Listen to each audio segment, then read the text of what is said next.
Our next speaker is going to be Dr. Carlos Pardo from Johns Hopkins. And Dr. Pardo is going to do a wonderful presentation on, that is going to help to explain why people have the complicated set of symptoms that they do with these disorders. Thanks, Sandy.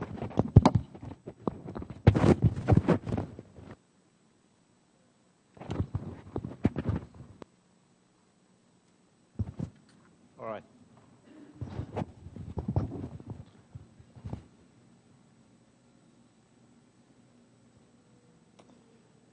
Well, good morning. So you are going to move from a very enjoyable lecture with a very good and fluent English to a very stiff Spanglish lecture. So every time that I come to the symposium, I have the great assignment to talk about cells. And unfortunately, that is one thing that I do because one of my work in research is looking in the microscope and looking the tissues and looking the cells and how the problems in the brain and the spinal cord happen. So I'm very glad always to talk about the cells because we need to understand why we get in trouble when we have all of these disorders. So in the next 30 minutes, I'm going to be talking about the brain, spinal cord, some of the cells, and some of the issues of anatomy for understanding the different issues related with the symptoms and the problems associated with either multiple sclerosis or transverse myelitis. So the first thing is Ben already explained very well all of the organization of the central nervous system. But the most important issue that we have for me as a neurologist is that the brain is the most important part of the human body, right? Because the brain is in charge of organizing all the information that we have around and getting that information for a meaning. So we have all the sounds, all the visual information, and everything coming to the brain, and the brain is generating other type of actions and functions that are going to manifest by the ability that we have for communication or the ability that we have for making a movement in any part of your body. So it's extremely interesting because in the past several years, there has been a lot of emphasis in what happened, how the brain is organized. We have very nice technologies to analyze the brain images. We have MRIs, we have electroencephalograms. But the bottom line is that all of the things that we are seeing there is a very complex organization of cells. And those cells are called neurons. And these cells are very well packed in our brain. And there is not necessarily a random distribution of these cells. These cells are very well organized in different areas of the brain, in different areas of the cerebral cortex, in different areas of the spinal cord, and all of the cells are connected each other. So this is a very complex network that I believe is very simplistic to say and compare this with a computer, because what we know now is that this is a very well organized system. And as I mentioned before, in our brain we have different areas that are highly specialized for function. So we have the frontal lobe, we have the occipital lobe. We always say that the frontal lobe is in charge of our cognition. Frontal lobe is in charge of organizing movement and organizing many of our cognitive function. We know, for example, the areas of the occipital lobe are in charge of our visual information. So everything that we are seeing is being processed and is being sent to this specific area of the brain that is called the occipital region. We have other areas like the cerebellum that is just in the lower portion of that structure, and the cerebellum is a very sophisticated system that is in charge of organizing not only motor function, in coordinating the motor function, but it's also in charge of other type of activities, including cognition. So the first thing that I really like that you understand is that the brain is organized in two major compartments.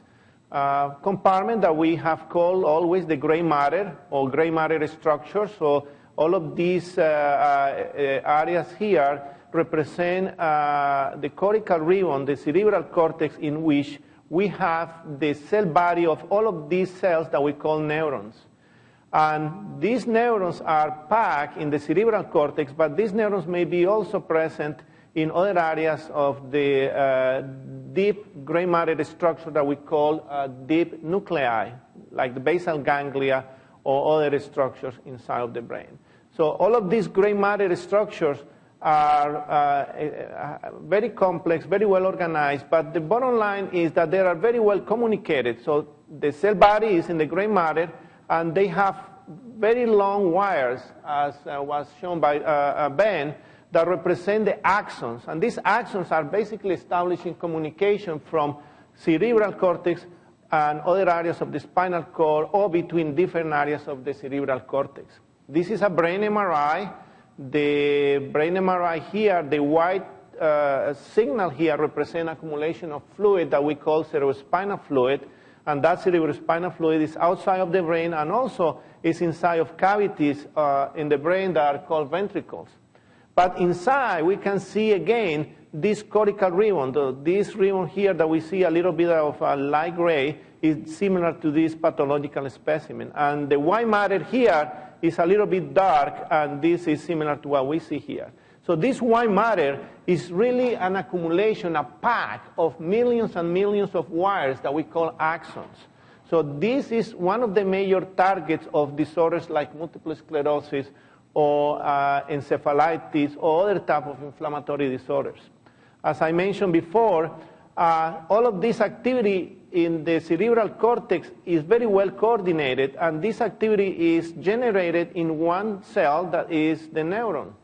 And the neuron has the cell body, and that cell body is localized in different areas of the brain. Now, this is something that has evolved over millions and millions of years. And let me compare the brain of a human being with the brain of a primate or the brain of a mouse. So you can see that in the past million of years, our brain has evolved dramatically. So this is the brain of a chimpanzee, and you can see that the weight is 300 grams, and this is compared with the weight of a human brain that is approximately 1,200 grams. So in the past, in the process of evolution, we acquire millions and millions and millions of neurons that make our brain heavier and very well organized, and obviously that has facilitated the process of function in different areas of cognition, motor function, and sensory function. So this is very well known for you already, because both Doug and Ben explained, but I want to make emphasis in the basic structure of the cell that is our main target for understanding. So the neuron has a cell body, and the cell body, as I mentioned before, is localized frequently in the gray matter structures. And then this is a long process that is called axon, that is surrounded by an insulation material that is called myelin, that is produced by a cell that is called oligodendrocyte. So in the central nervous system, this cell is in charge of making this insulator. And these two areas, the oligodendrocyte and this structure, the myelin, are the major targets of disorders like multiple sclerosis or inflammatory demyelinating disorders. Now, the brain works based on the function of the neurons. And one thing that is very important is the function of the neuron is a chemical and electronic function. So the cell body is producing substances that are called neurotransmitters, and these neurotransmitters are basically transported and they go into the axon to the target, in this case the muscle. And for doing this, these neurotransmitters need to travel a long distance. And this is a chemical function that at the end is modified and is converted to an electrical function that is going to facilitate the activity of the muscle. So we call this a chemical and electric activity that is basically going to be seen as a motor activity or any type of interaction between the neurons. Now, the basic structure of the neuron is a cell body. We already know that. Axon and the nerve terminal. So somebody asked before, what about the neuromuscular junction? Well, the neuromuscular junction is the interaction of this nerve terminal with the muscle. And again, this is facilitated by the presence of neurotransmitters, and on the muscle side, it's going to be facilitated by the presence of receptors for that function. And again, this is a structure that is facilitated not only by neurons. We need to understand that neurons are not alone in the brain. Neurons are in company of many other cells that are called neuroglial cells. And those neuroglial cells are crucial for neuronal function. We already know, for example, one of those neuroglial cells are oligodendrocytes, and these oligodendrocytes are in charge of producing the myelin for insulating the axon. But there are other types of neuroglial cells. Another neuroglial cell is called astrocyte, and this is one of my favorite cells, because these cells are in charge of facilitating not only neuronal function, but are in charge of interacting with other cells, interacting with blood vessels, and in that way are going to facilitate many of the metabolic functions of the brain. When there is an inflammation in the brain, there is an inflammatory process in the brain, one of the major targets of inflammation is the blood vessel. And one cell, the astrocyte, is in many ways participating in that process of modulating that inflammatory response. So in any process like multiple sclerosis or transverse myelitis associated with inflammatory disorders, the blood vessel and interaction of this astrocyte with blood vessels and interaction of this astrocyte with the neurons are going to facilitate or modify the survival of many of the neuronal structures. So that's the reason I always say these neuroglial cells are crucial for any type of damage of the neuron or survival of the neuron. And these are microscopical pictures of different cells, and in this case, these are astrocytes that are interacting with blood vessels, and all our brain is just a function of blood vessels and interaction with the neurons and astrocytes. So this is a very important component of brain structure and brain function. And let me say one more thing about this. Everything that happens in the neuron depends on the interaction with blood vessels, in this case, blood-brain barrier, and the interaction of the neuron with other neuroglial cells, in this case, astroglia, microglia. So when a patient with multiple sclerosis is undergoing any type of inflammatory process in the brain, these cells are reacting dramatically to that process of inflammation, to the point that these cells are going to modulate the presence of inflammatory reactions because they are interacting with the blood-brain barrier and they are facilitating the migration of different cells, like T cells, or facilitating the increased activity of different antibody responses in the central nervous system. So this interaction of neuroglial cells with the blood-brain barrier is crucial for the presence of any type of inflammatory reaction in our brain. Now, what happened or how the neuron is affected by all of these processes? That's not my topic. That is a topic for the next lecture. But I'd like to mention briefly that the neuron is exposed in many ways to this type of immune attacks. It's exposed because migrating cells like T lymphocytes from the bloodstream may come and produce a damage directly against the cell body or directly against the myelin or the axon. And this is a frequent problem that happens in multiple sclerosis or in transverse myelitis.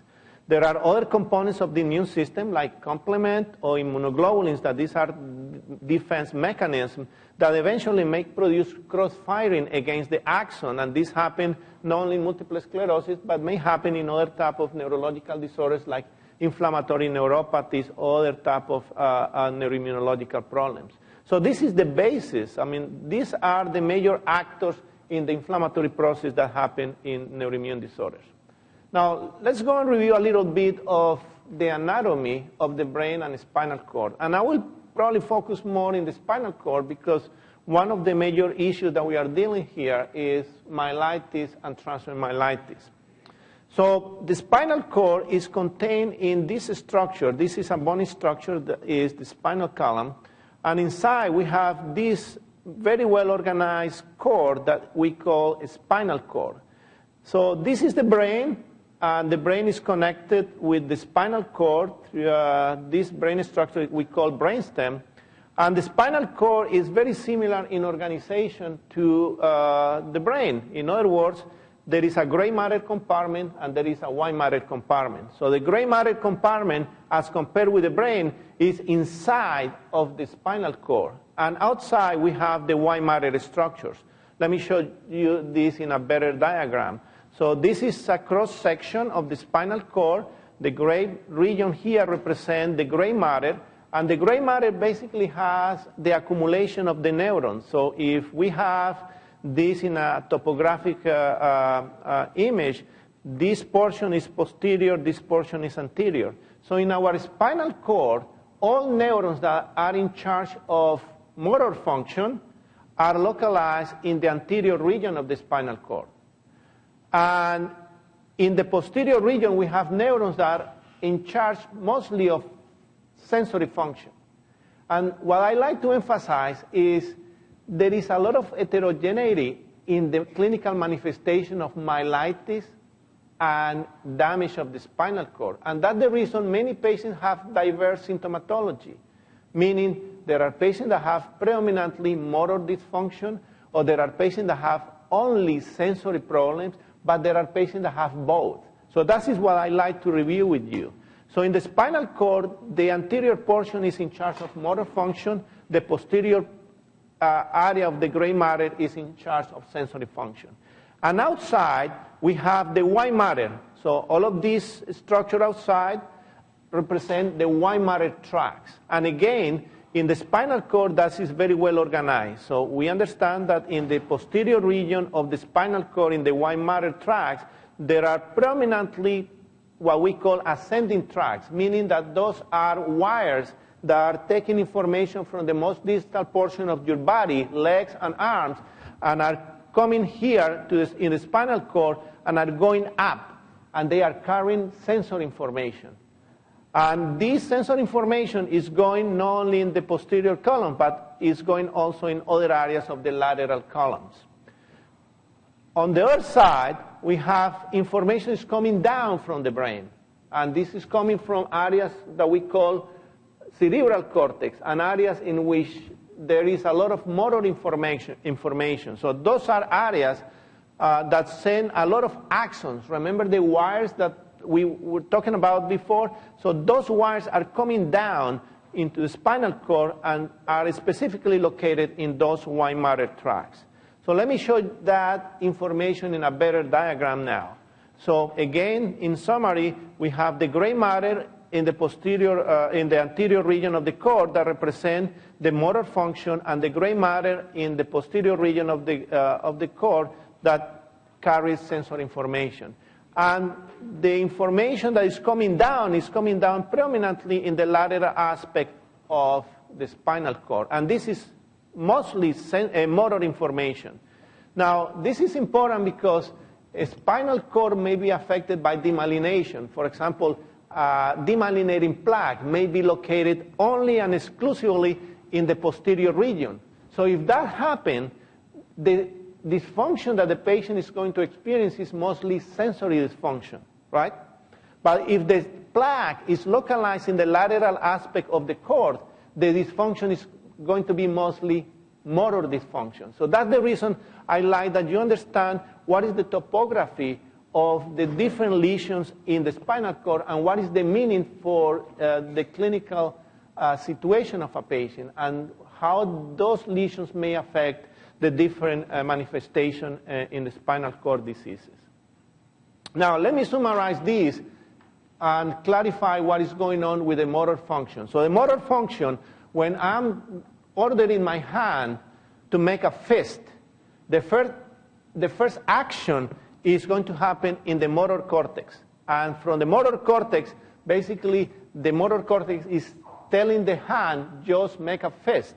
And this is the pathway that order is going to follow. This group of neurons in charge of making a fist are going to generate electrical impulses that are going down to the spinal cord, are going to move to the other side of the body, meaning that they are from the right side of the brain, they are going to control the left side, and vice versa. From the right are going to from the left going to control the right. So there is a cross wiring for motor function, and eventually all of this electrical activity is going to make connection here with another group of neurons and are going to make the hand move to make this fist.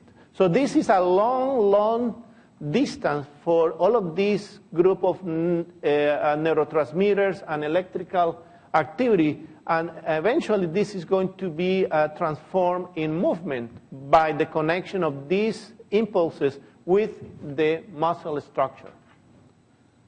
Now, what happened with dysfunction of that pathway? For example, if we have areas of demyelination in the brain that affect one of these pathways, or either in the brain or in the brainstem or in the spinal cord, that is going to be manifested clinically as weakness.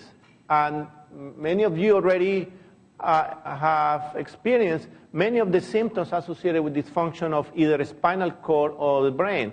And this is weakness, stiffness or spasticity, or even presence of some muscle spasm and other motor manifestation.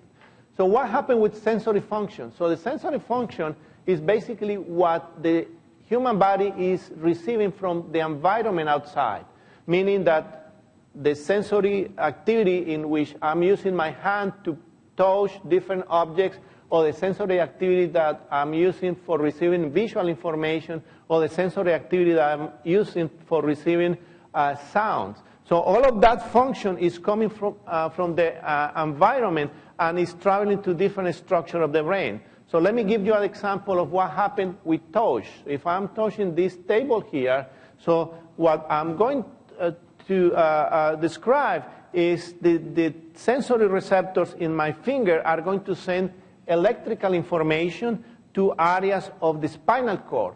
And this is the question: what area of the spinal cord is receiving that information? Is the sensory component that is mostly in the posterior area of the spinal cord. And from there, it's going up to the brain, where that information is going to be processed by the cerebral cortex, and eventually it's going to arrive into the cerebral cortex, and I'm going to say, well, this is metal and this is cold.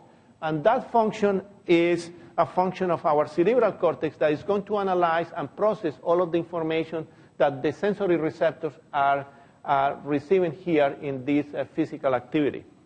So if there is any damage of the posterior region, or if there is any damage of the peripheral nerve, or if there is any damage here in the spinal cord or brainstem, if this sensory pathway is affected, obviously that's going to be translated in sensory symptoms that are frequently associated with lack of sensation or numbness, or lack of balance, because there is no very good perception of the proprioception, the ability that our body has to maintain information about our legs. So this is going to be one of the most common symptoms associated with this sensory dysfunction. Now, let me give you examples of some of those problems. And again, just think about what some of the symptoms you may experience and think about the location. For example, this is a diagram that illustrates in this color areas of the spinal cord that may be affected.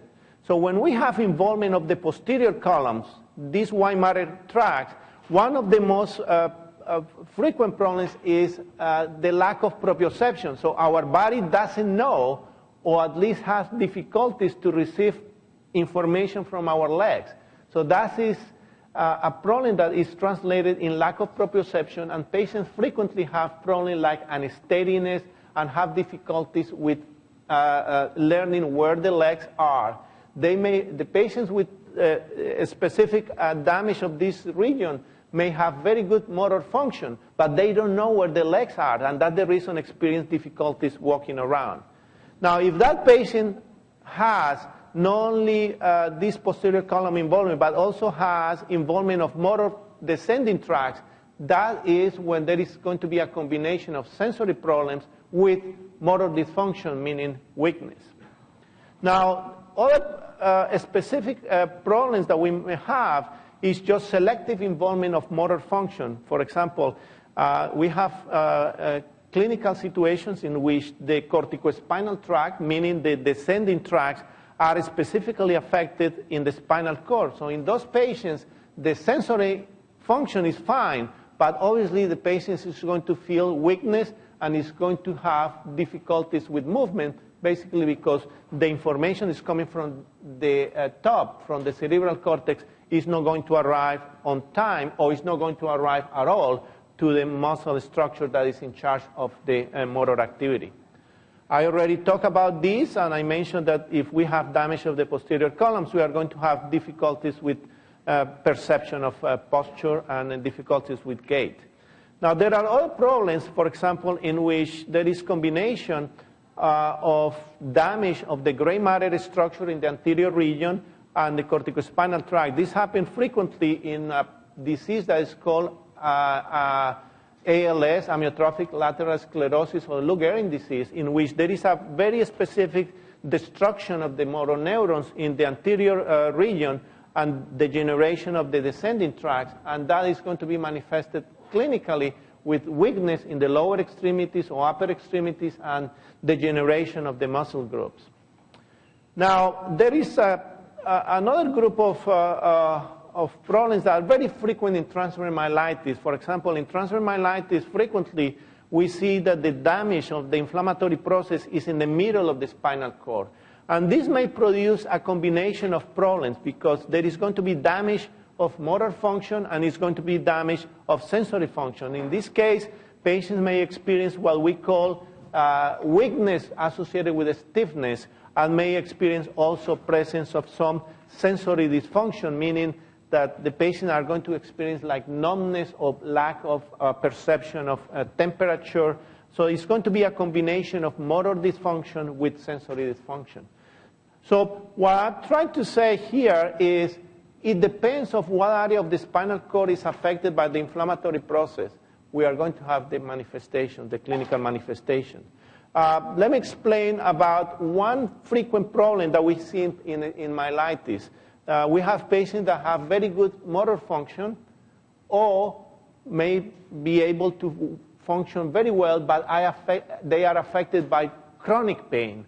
And the problem with chronic pain in patients with myelitis is there is involvement of one area that is called dorsal root ganglia or the dorsal horn, in which there is inflammatory activity that is chronic and maintain a chronic pain situation that sometimes is extremely difficult to control. And in transverse myelitis, frequently we see patients in which they have very good recovery of motor function, but unfortunately are left with a lot of problems with chronic pain. And the problem is the area of the spinal cord, particularly the dorsal horn or dorsal root ganglia, may be affected by chronic inflammation. And the target of medication or treatment should be controlling the inflammation and maintain a very good control of the pain.